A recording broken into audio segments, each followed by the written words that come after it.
Welcome back to my channel, Coffee and Books with Michaela. It has been such a long time since I've posted, and I apologize for that. But before we get into too much, I wanted to give a full disclosure that I try not to give spoilers in my videos or video, since I really have one on this channel. But sometimes when you're talking about books, it does happen, so there may be spoilers. So if you do not want spoilers or the possibility of a spoiler, I would not watch this video, or just watch it and just be prepared. There may or may not be spoilers. Alright? Cool. Now that we got that out of the way, let's go to the rest of the video.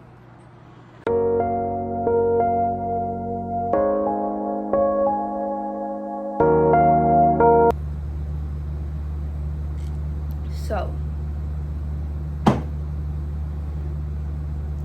I have really gotten into Star Wars again.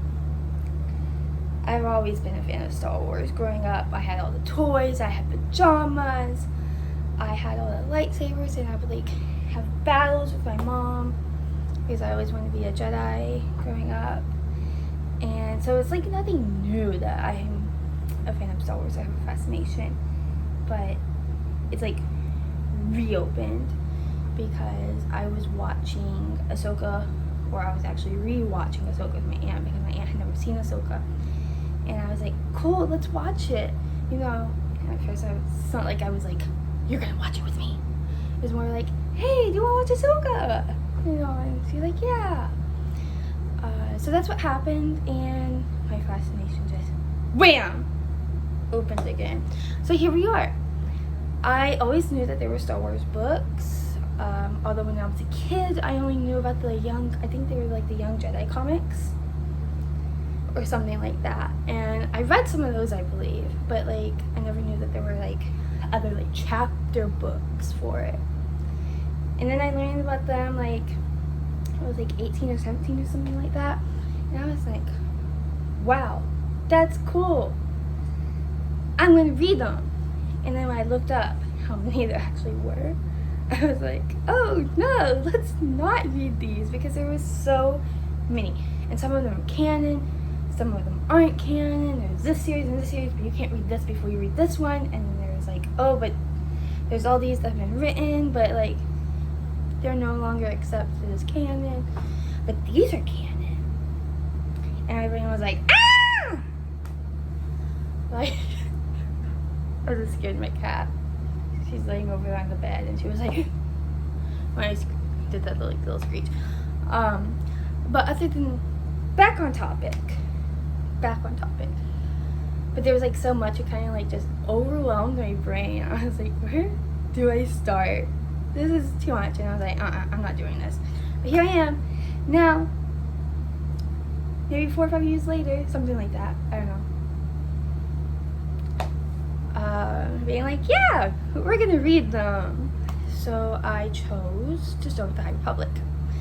And so I go to my library, and I'm hi, I would like to read Star Wars The High Republic. Could you show me where that possibly would be? And the librarian was you want to ask that librarian over there. I'm okay, cool. So I go over to that librarian, and I'm hi, can you help me with this? She's well, we don't have any of those in right now, but we have other Star Wars books, and we can order that in if you want. And I was okay, sure. What other books do you have? So she went around asking me where I was in the Star Wars franchise, what I had watched, what I hadn't watched. And then she was well, we have some trilogies that you could maybe read. We have some just singular books that you could read. And she went through all of that, and she showed me all the books, which was amazing. Awesome. Thank you for that.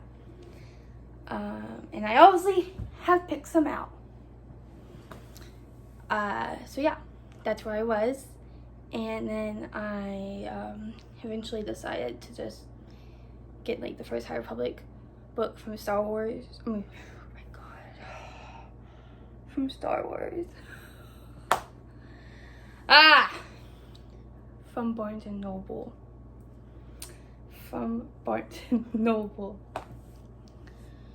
And it came in. I have it, but because I have all these other library books, I'm gonna read them first, before stepping into that. But I will be very soon, hopefully, stepping into the High Republic series. And then from there, I have no idea. We'll see where I go from that. But that'll probably take a lot of my time because it's a good series. So, that being said, the very first book that I decided to read, because I do like Star Wars Rebels. Actually, I'm on the second season of Star Wars Rebels, but I'm liking it so far and it's going great. I decided to read Star Wars A New Dawn. With Hera and Kanan. I think that's how you say his name. I love this book. It was good. In the beginning, I was like, oh my god, we're like crawling. And it picked up pace. And I was like, oh, this is why everyone likes this book. That being said, let us begin with the review. So in the very beginning of the book, you meet Kanan, who actually goes by a different name. I will not be telling you said name until you read this book, although I think if you watched Star Wars Rebels, you probably know already. But in case you haven't, not saying. And you meet him as a Padawan. And they're like a whole bunch of Padawans, and Obi-Wan is talking to them, and he keeps just asking questions, and I feel like it's annoying. Like all the other Jedi Masters are in the room there. And everyone's like, yeah, I'll answer the question. And then you go from there to Obi-Wan sending out the message. If I can find it really quick. About, this is Obi-Wan Kenobi. Republic forces have been turned against the Jedi. Avoid Coruscant. Avoid detection. Stay strong. May the Force be with you.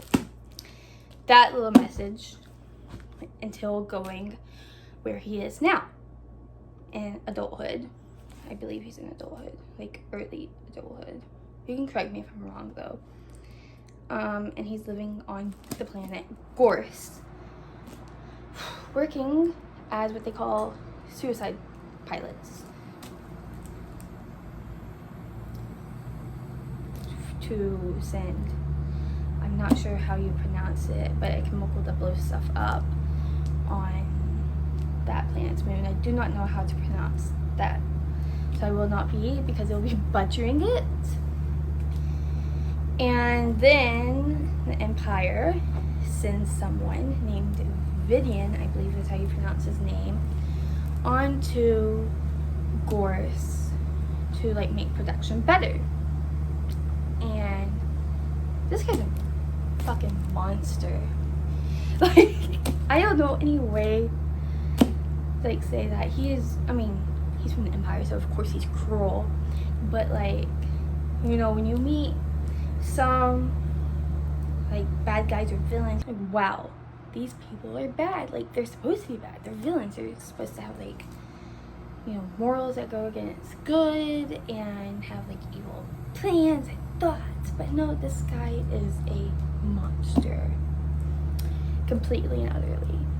Like, he does not care about anyone except for himself, or how he can do things and make money, and like backstab people in the back. It doesn't matter. He does what he does to benefit him only. And on top of that, if you get in his way or you annoy him or anything that is not like improvement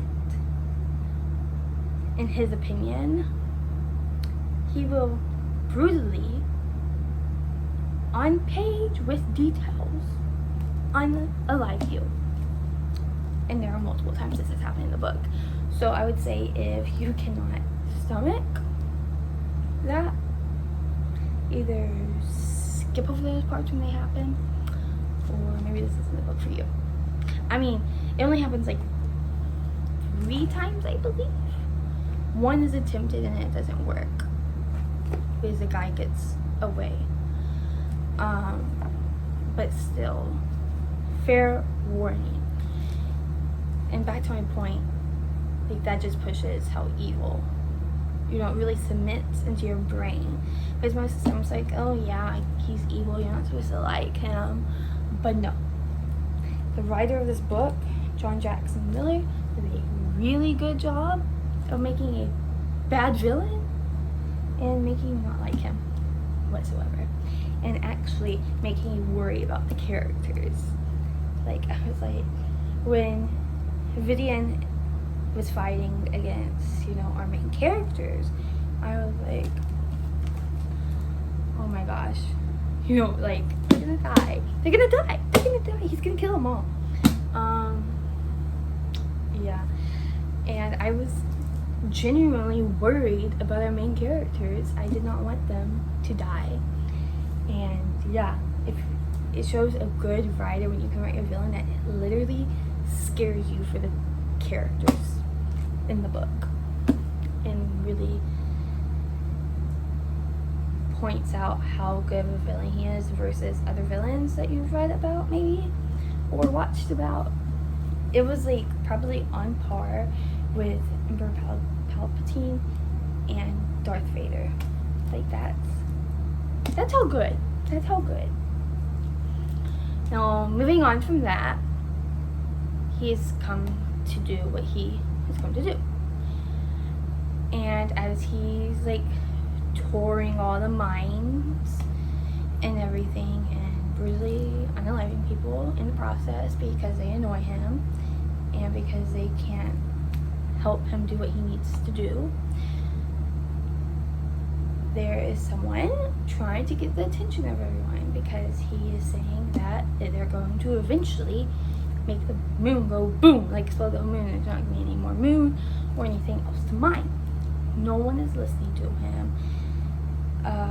And events happen with him that make him become what I think erratic. But I also understand at the same time while he did this. He blew up some stuff. And, you know, after that happened, Kanan's like, yeah, I'm done here. I'm done on this planet. I've been to all these other planets, and I'm just going to move on to my next planet because I am not dealing with this. And that's what he's doing. Until certain things happen within the book. Like, he meets Hera, and they meet some other characters. And he's like, no, I'm not doing this. But then something bad happens, like really horrendous happens, and he gets drawn back into it. And so him, Hera, and two other characters that I am not naming, basically because of things that have happened to them, go up against Vivian to save the moon. Even though Kanan really doesn't want to because he's like, this is not what I do, this is not who I am. But because of what happened, he is helping them. Because it was horrible. And from there, they go to different places in the book, like still on Gorse and around Gorse. Ooh, the tape is coming off. To help take him down, and things happen, and there's fights between the main characters and Vivian. And they also are talking with Captain Sloane, which is a character you're also gonna meet, and trying to get her to believe Vivian is bad. And eventually, I'm not gonna spoil it, but Vivian gets what he deserves. Eventually, obviously. And towards the end of it, I'm really trying not to give spoilers. Obviously, at the end of it, you know, this whole time Hera was like trying to decide if Kanan was someone that she wanted to know, because she only, in her own words, gets to know people if they're interesting, and if they're not interesting, move on down the line, because she's looking for people who might start a rebellion And I believe through most of this book, she hasn't really decided if she wants to start a rebellion or not. Like, she's not sure if it's worth it yet. But towards the end of the book, it's cemented in place that they are going to start a rebellion because they've been labeled as rebels now and been labeled as people who are trying to start a rebellion. And this whole time she's been deciding, is this someone I want to know? And like Kanan this whole time has been like, I don't like, wants to travel with her, but also at the same time like, you know, well, in my opinion, that's the thing, because he's like, I'm not sure, like, I want to travel with her if she's trying to start a rebellion, because in the beginning of this, he did not want to be part of a rebellion at all, and she was still trying to decide. But towards the end of the book, she's like, asks him, and he's like, I still don't know about it. But then he kind of talks to me like, well, you need a crew, don't you, to help with your big ship? And she's like, yeah, eventually. And they go from there onto the ship. And that's how they meet throughout the whole book, fighting, possibly for different reasons, against Vidian and the Empire. But that's how it happens. Yeah. So moving on to character and character development, I think there are two characters that need to be talked about. The first one, I will not be telling you her name because you'll meet her in the book. In the beginning of it, she's like, I don't go against the Empire, I don't do anything bad, I just sit here and I watch, and I tell people if they're bad or not. And then towards the middle, something happens to one of her friends and she has to meet with some other people, and she's like, I don't want to do this, this is dangerous, this is not who I am, but she does anyways because it's what her friend wanted and she cares for her friend. And then she kind of like gets thrown into it, basically, almost like, I wouldn't say against her will, but like not who she says she is. I guess it's just that character development and her finding herself, like empowerment, basically, and to where towards the end, like, she has to put her life on the line to fight against the Empire, and she does, and she loses some things for it, but in the end she realizes that she did good, actually getting up and doing something versus just sitting around and just watching. And I think she comes to terms with that, and it was just so amazing to see. And the second character that I think needs to be mentioned is Kanan, because in the beginning of the book he had this whole motto of like, I don't care about anyone, I don't have attachments, no, I'm not attached to anyone, like, I don't care, like, I only do stuff for me. And he goes from that to realizing he does care about people, certain people at least, and that he will fight for certain people, and he accepts that. And also in the beginning of the book, he is Kanan, I don't like the Force and I will never use it, Jarrus, towards the end being like, I might never go back to the Jedi ways, but I will accept the Force when it can help me, or when I need that kind of help, but still accepting that the Force is there and that it can help him, because in the beginning of the book he didn't want the Force anymore. He was like, I don't like the Force, I hate the Force, and I wish it wouldn't be here with me right now, because, you know, he's Force sensitive, he can also feel the Force. And he just comes to terms with that too, and I feel like that, compared with how he learns to trust people, is really great and big character development.